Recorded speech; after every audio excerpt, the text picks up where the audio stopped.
जब से पेंडेमिक आया है और लॉकडाउन शुरू हुआ है, तब से ज्यादातर चीजें ऑनलाइन चली गई हैं। वैसे ही एक और चीज ऑनलाइन गई है, वो है टेली हेल्थ।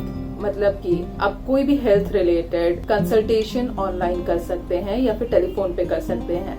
उसी तरह से एक और चीज है जिसे कहते हैं टेली साइकोलॉजी। मतलब साइकोलॉजी से रिलेटेड कुछ भी अगर आपको कंसर्न है, मतलब आपके मेंटल हेल्थ से रिलेटेड कुछ भी कंसर्न है, तो वो आप ऑनलाइन या फिर टेलीफोन पे अवेल कर सकते हैं। जब से सारी चीजें ऑनलाइन चली गई हैं, तब से मुझे कई सारे कॉल्स आए हैं, ईमेल भी।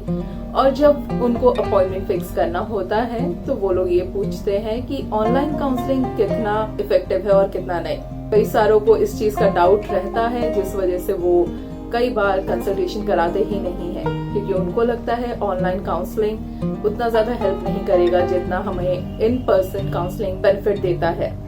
नमस्ते, मेरा नाम है रिम्पा सरकार। आज के इस वीडियो में हम जानेंगे कि टेली साइकोलॉजी या फिर ऑनलाइन थेरेपी कितना हेल्पफुल हो सकता है और कितना नहीं। कई सारों के लिए वेब यूज करना, इंटरनेट यूज करना बहुत इजी हो सकता है, पर कई सारे ऐसे लोग भी हैं जिनके लिए ये उतना कन्वीनियंट या फिर उतना कंफर्टेबल नहीं होता है। इसके लिए टेली साइकोलॉजी में बहुत सारी चीजें आती हैं, जैसे कि आप टेलीफोन से काउंसलिंग या फिर कंसल्टेशन कर सकते हैं, या फिर आप चैट से या ईमेल से भी कंसल्ट कर सकते हैं। और इन सब में सबसे बेस्ट जो फॉर्म है वो है ऑनलाइन कंसल्टेशन, जहाँ पे आप अपने थेरेपिस्ट को या साइकियाट्रिस्ट को ऑनलाइन देख सकते हैं। टेली साइकोलॉजी में देखा जाए तो ऑनलाइन कंसल्टेशन सबसे ज्यादा इफेक्टिव माना जाता है, और ये सारे सर्विसेज आप सिर्फ सॉफ्टवेयर या फिर कोई ऐप यूज करके ही अवेल कर सकते हैं, कहीं पे भी बैठ के। तो चलिए सबसे पहले ये जानते हैं कि ये जो टेली साइकोलॉजी में अलग अलग तरह के मोड होते हैं,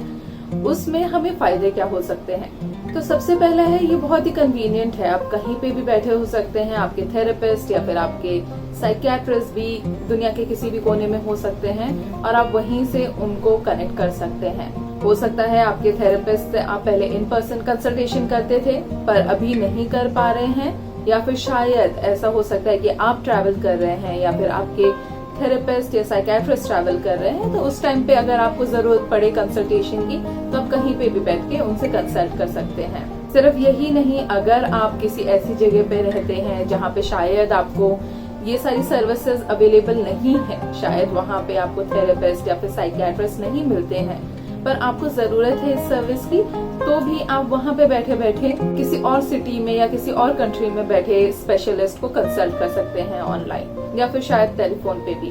और कई बार साइकियाट्रिस्ट या फिर थेरेपिस्ट ऐसा करते हैं कि अपना ऑनलाइन कंसल्टेशन फीस कम रखते हैं, क्योंकि उनको किसी क्लिनिक में जाके वहाँ पे कट नहीं देना पड़ता है, कोई परसेंटेज नहीं देना पड़ता है।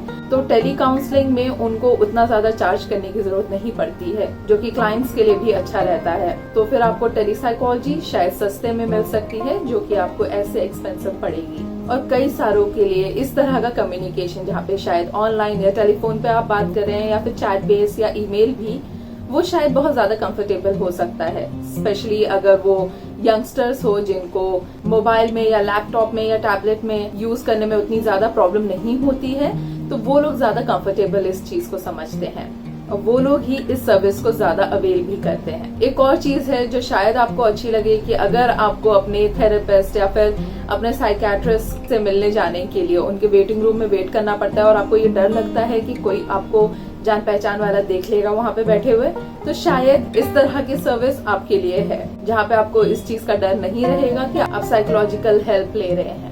बट अनफॉर्चुनेटली जहाँ पे भी पॉजिटिव चीजें होती हैं, वहाँ पे नेगेटिव चीजें भी होती हैं। तो वैसे ही इधर भी टेली साइकोलॉजी में भी कुछ ऐसी चीजें हैं जो शायद इशू दे, जैसे कि प्राइवेसी या कॉन्फिडेंशियलिटी। बहुत सारे ऐसे ऐप हैं और सॉफ्टवेयर हैं जो आपको प्राइवेसी नहीं देते हैं। बहुत सारे ऐसे गाइडलाइंस बने हुए हैं, आपके थेरेपिस्ट को ये पता होना चाहिए कि गाइडलाइंस के हिसाब से उनको कौन सा ऐप और कौन सा सॉफ्टवेयर यूज करना चाहिए इस तरह के कंसल्टेशन के लिए। एक और मेजर चीज है जो शायद आपके थेरेपिस्ट या फिर आपके साइकियाट्रिस्ट को मुश्किल दे सकती है, जो कि है बॉडी लैंग्वेज। तो जब भी हम अपने क्लाइंट से मिलते हैं तो हमें वो चीजें नोटिस करने की जरूरत पड़ती है, और क्योंकि जब ऑनलाइन अगर हम कर रहे हो एटलीस्ट, तो उसमें भी हमें सिर्फ आधी बॉडी ही दिखती है, तो अगर क्लाइंट फिजिट कर रहा है या कोई और बॉडी लैंग्वेज है जो शायद हमें नोटिस करनी चाहिए, तो हो सकता है कि वो नहीं कर पाएंगे हम ऑनलाइन में। और कई सारे ऐसे मेंटल हेल्थ कंडीशंस है जिन कंडीशंस में आप ऑनलाइन कंसल्टेशन या फिर दूसरे तरह का टेलीसाइकोलॉजी नहीं कर सकते हैं। जैसे कि अगर किसी को सीवियर सुसाइडल थॉट्स हो, या फिर अगर किसी को पर्सनालिटी डिसऑर्डर हो, हेलुसिनेशन या स्किज़ोफ्रेनिया जैसी कोई प्रॉब्लम हो, एडिक्शन हो, या कोई ऐसा पेशेंट हो जिसको हॉस्पिटलाइजेशन की जरूरत है, सो इन सब केसेस में आप ऑनलाइन कंसल्टेशन नहीं कर सकते हैं। तो अगर आपको बहुत ज्यादा मेजर इशू नहीं है तो आप टेलीसाइकोलॉजी की हेल्प ले सकते हैं। इनफैक्ट अगर आपको नहीं पता है टेलीसाइकोलॉजी आपको हेल्प करेगी नहीं करेगी, तो आप एक सेशन किसी थेरेपिस्ट या फिर साइकियाट्रिस्ट के साथ कर सकते हैं और वहां से इंसाइट ले सकते हैं कि आपकी कंडीशन में ये हेल्पफुल होगा कि नहीं होगा। पर मेरे एक्सपीरियंस में मैंने कई सारे ऑनलाइन कंसल्टेशन किए हैं, सिर्फ किसी सिचुएशन में नहीं, पिछले 2-3 साल से कर रही हूँ, और मैंने देखा है कि ये इतना ही इफेक्टिव है जितना इन पर्सन काउंसलिंग है। पर मैं टेलीसाइकोलॉजी में सिर्फ ऑनलाइन थेरेपी ही करती हूँ, तो सिर्फ मैं उसके बारे में जानती हूँ। Telephonic counselling, text based counselling या फिर ईमेल काउंसलिंग मैंने नहीं की है, तो उसका मुझे नहीं पता है वो कितना इफेक्टिव है। पर रिसर्च कहता है वो सारे भी उतने ही इफेक्टिव होते हैं जितना ऑनलाइन काउंसलिंग भी है। तो टेली बेस्ड कंसल्टेशन अगर आपको करना है तो उससे पहले कुछ चीजें आप फॉलो कर सकते हैं। आप जिनके भी साथ में अपॉइंटमेंट फिक्स कर रहे हैं, अगर आप उनसे ईमेल में बात कर रहे हैं या फिर कॉल पे बात कर रहे हैं, तो उनसे एक बार पूछ लीजिए कि वो किस तरह का सॉफ्टवेयर या एप्लीकेशन यूज करने वाले हैं, वो कितना आपके लिए कंफर्टेबल है यूज करना और कितना नहीं है वो यूज करना। आप एक और चीज पूछ सकते हैं कि वो उस तरह के टेली बेस्ड कंसल्टेशन में ट्रेंड है कि नहीं, क्योंकि इन सब चीजों के लिए अलग से ट्रेनिंग आती है, और जब तक आपके थेरेपिस्ट या साइकियाट्रिस्ट खुद कंफर्टेबल नहीं होंगे तब तक वो आपको कंफर्टेबल फील नहीं करा सकते हैं। वो जो भी ऐप या सॉफ्टवेयर यूज करने के लिए आपको बोल रहे हैं वो सिक्योर है कि नहीं, ये भी आप एक बार देख लीजिए।